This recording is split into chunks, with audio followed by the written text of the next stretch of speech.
Sinetron dari Jendela SMP diambil dari judul novel yang sama dan digarap oleh Sinemart. Sinetron ini tayang perdana pada tanggal 29 Juni tahun 2020. Setelah penayangan episode pertama, sinetron ini mendapat respon positif.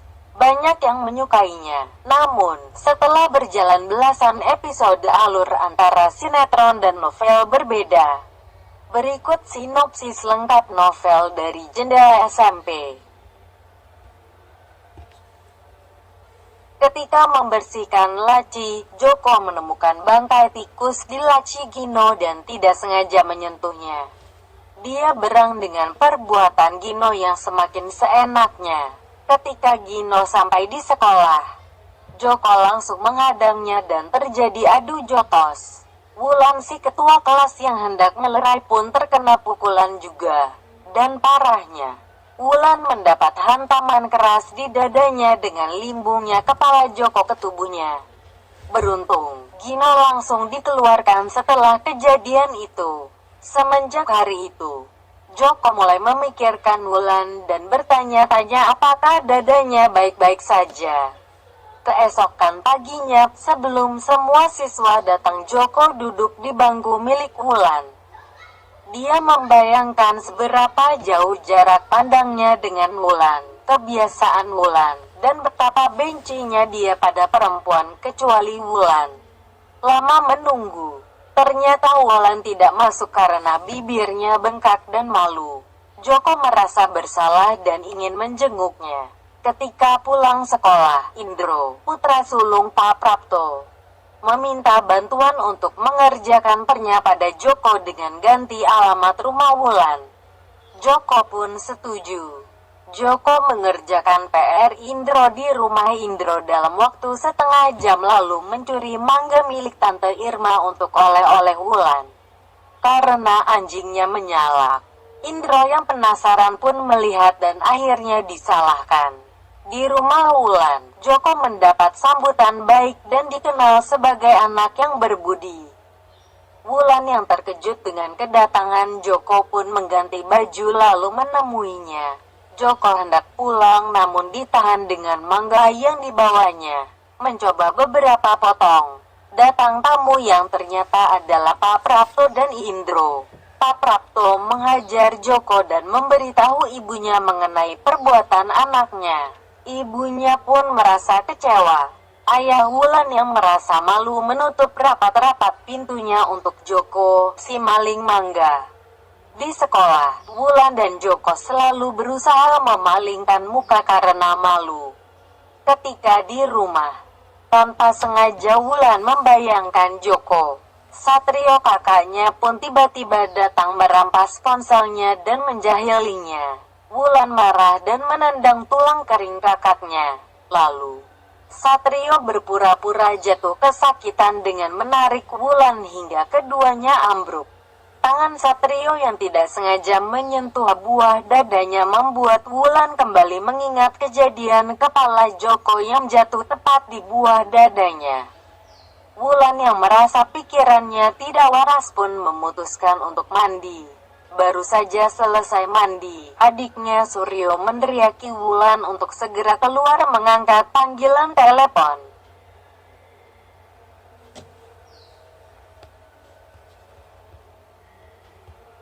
Karena kejadian maling mangga, Joko ingin meminta maaf tetapi tidak jadi.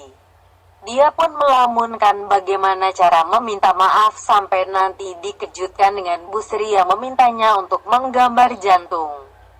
Joko menggambar tetapi masih salah. Wulan pun disetujui untuk membenarkan. Spidol yang dipegang Joko menjadi kebimbangan Wulan. Dalam kebimbangan itu, ia memutuskan untuk mengambilnya. Jemari mereka bersentuhan dan refleks menjatuhkan spidol itu. Mereka sama-sama mengambilnya lalu. Wulan membenarkan gambar jantung milik Joko dan benar. Keesokan harinya, sebelum berangkat ke sekolah, Wulan memakai parfum berangkat sembunyi baru berangkat. Di sisi lain, Joko mendadak malu dan mengenakan pakaiannya yang penuh tambalan dan luntur. guru penjas yang menggantikan wanita. Hal itu menimbulkan protes karena teman Joko dengan jenis kelamin sama meminta dia naktirikan karena siswi yang sedang kera mendapat izin. Joko pun menjadi perwakilan menghadap ke Wulan. Di kantin, Roni yang tiba-tiba duduk di sebelah Wulan mengusik Joko. Dia cepat-cepat menggeser Roni dan membicarakan soal guru menjemput untuk membicarakan perasaannya. Saat pulang sekolah, Roni bertanya apakah Joko suka terhadap Wulan, tapi Joko mengelak. Pagi hari, Wulan menghadap ke Pak Prapto meminta pergantian guru penjas untuk kelas mereka. Hal itu karena sebelumnya, Bu Narti membahas masalah haid dan membuat siswa laki-laki bosan. Wulan suka. Selesai dari kantor kepala sekolah, Wulan menuju bangkunya dan melihat surat dari Joko. Seharian dia enggan meninggalkan bangkunya. Sewaktu pulang sekolah, Wulan membaca berulang-ulang dengan hati yang berbunga-bunga. Wulan pun segera membalasnya dan menaruhnya di laci meja Joko. Joko senang bukan utama sampai selesai mengira dia lulus ujian atau mendapat hadiah. Setelah hari itu, Joko dan Wulan sering bertukar surat. Mereka pun berjanji bertemu di halaman sekolah. Karena banyak yang curiga, Wulan nekat pergi ke rumah Joko dan tidak ketahuan. Setelah itu, mereka pergi ke halaman sekolah. Wulan meminjami ponsel Joko dan mempertimbangkannya soal Lili. Keesokan harinya, Joko mengerjainya dengan bangkai cicak. Santi yang melihat kedekatan Joko dan Wulan terbakar api cemburu. Semenjak hari itu, mereka sering SMS dan berhati-hati agar tidak ketahuan. Saat sedang ujian, Wulan memberi Indro contekan hingga akhirnya ketahuan oleh Pak Prapto. Joko pun setuju bahwa itu tindakannya untuk melindungi Wulan dari hukuman. Dia mendapat kelonggaran terdiri dari penilaian 2 poin. Wulan yang ingin mengajak keduluan Santi si tukang adu. Akhirnya Joko kena marah dan Wulan hanya memintai alasan memberi contekan pada Indro. Setelah itu, mereka pulang bersama naik bajai. Rapat guru dadakan membuat Bu Narti dikeluarkan karena mengajarkan masalah edukasi seks pada muridnya. Hal itu bertentangan dengan kebijakan sekolah. Saat pertandingan futsal antar sekolah, Joko menjadi ketua dan Wulan ikut sebagai pemandu sorak.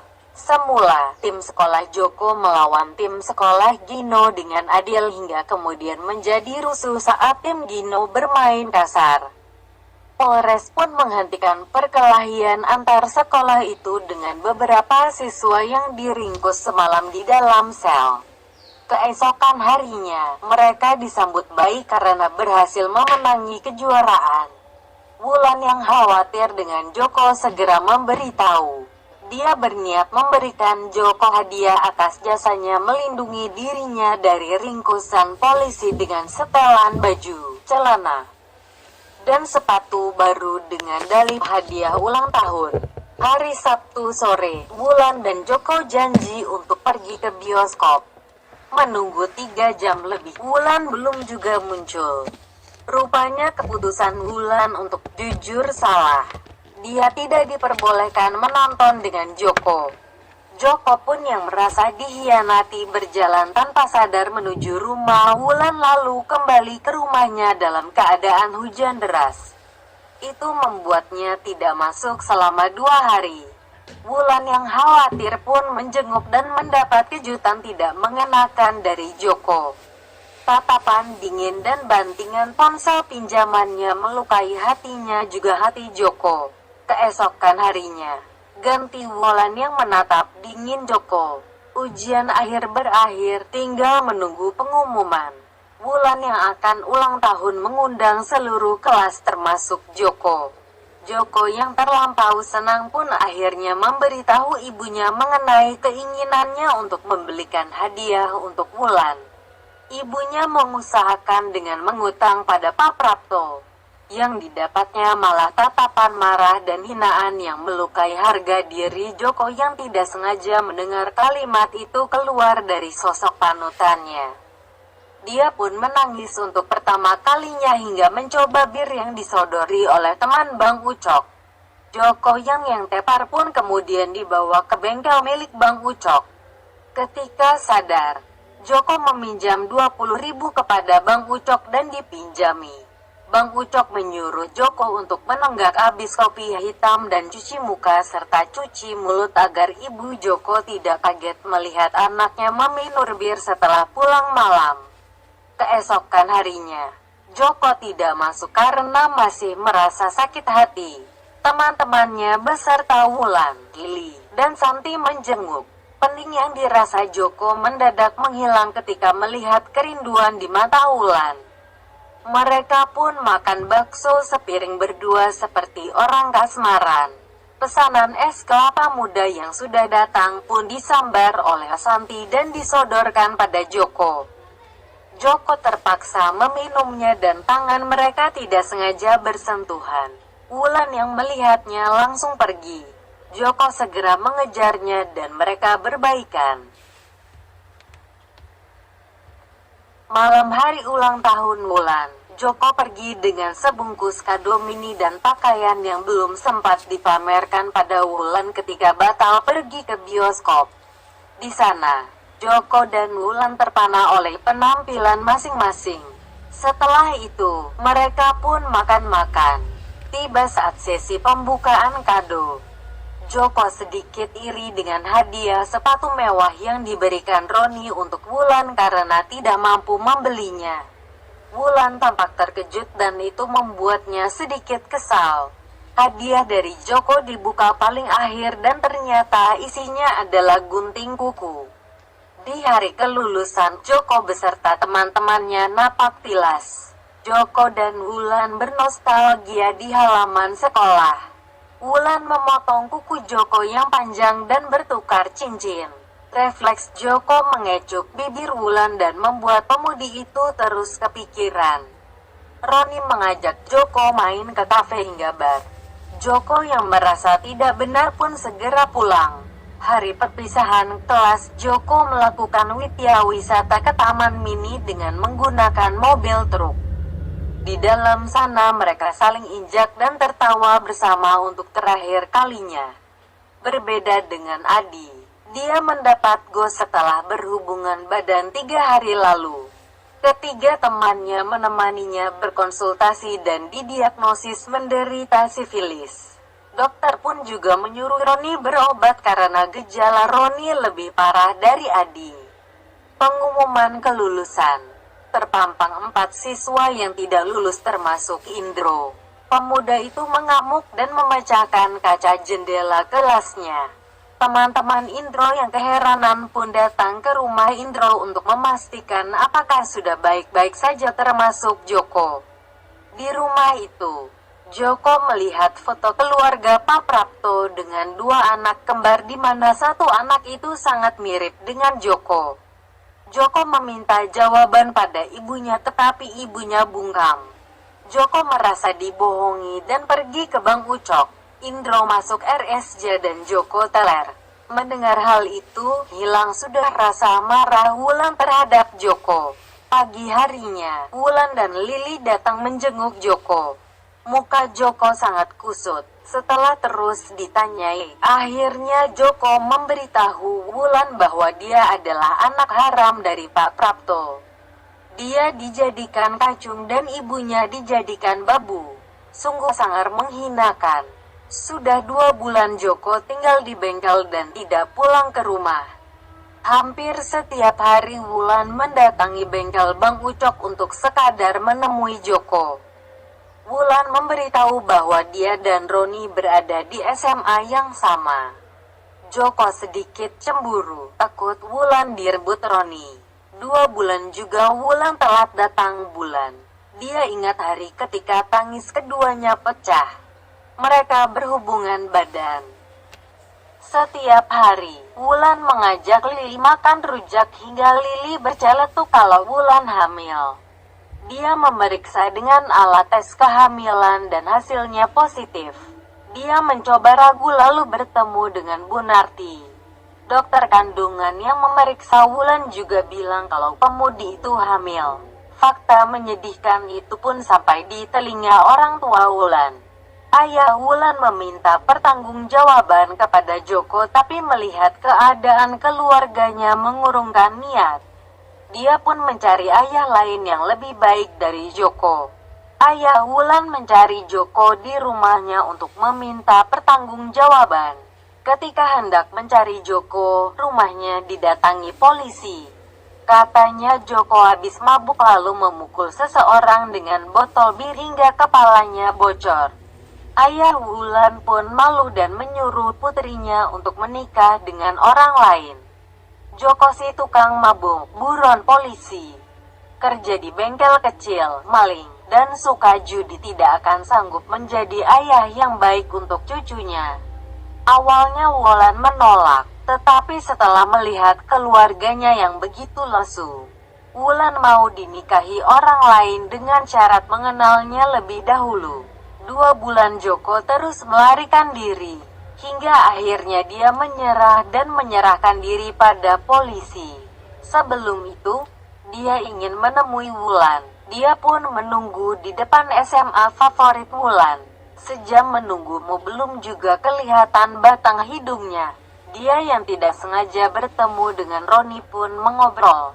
Roni kagum melihat nama temannya ada di koran meskipun yang ditulis tidak benar. Dia juga memberitahu kalau Wulan akan menikah. Joko yang marah langsung menuju rumah Wulan untuk bertanya kebenarannya. Wulan tidak menolak. Ayah dan ibu Wulan datang. Joko pun mengajak Wulan untuk kawin lari dan pemudi itu bersedia. Joko mengajak Wulan berlari, naik bus dan berteduh di warung saat hujan. Pemilik warung yang kasihan memberi Wulan segelas teh. Saat pemilik warung hendak mengisinya kembali, Wulan sudah ambruk. Joko pun membawa gadis itu ke rumah sakit.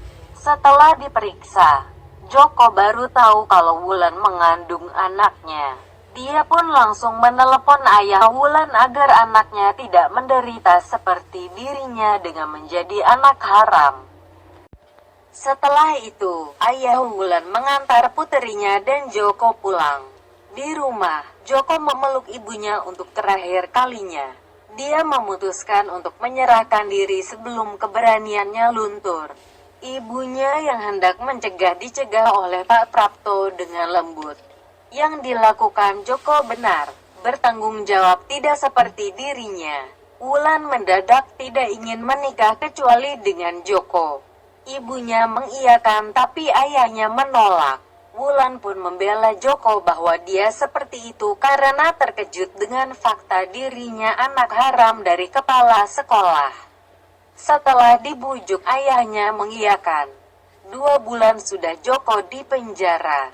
Ayah Wulan dan Pak Prapto berusaha meringankan hukuman Joko dan membuat janji damai dengan korban pemukulan Joko. Hukuman pun hanya dijatuhi 3 bulan. Sebulan kemudian, Joko bebas dan disambut oleh teman-teman sempnya. Joko sangat senang. Usia kandungan Wulan berusia 7 bulan. Ketika sedang bersalin, ayah Wulan meminta Pak Prapto untuk menjemput Joko dan menemui Wulan. Di tengah perjalanan, Pak Prapto mengalami serangan jantung. Joko pun menolongnya dan membawanya ke UGD. Setelah itu, pergi ke ruang bersalin. Ternyata anaknya sudah lahir meski prematur. Joko pun meminta ayah Wulan untuk menjenguk Pak Prapto dan memindah mobil kepala sekolah itu. Joko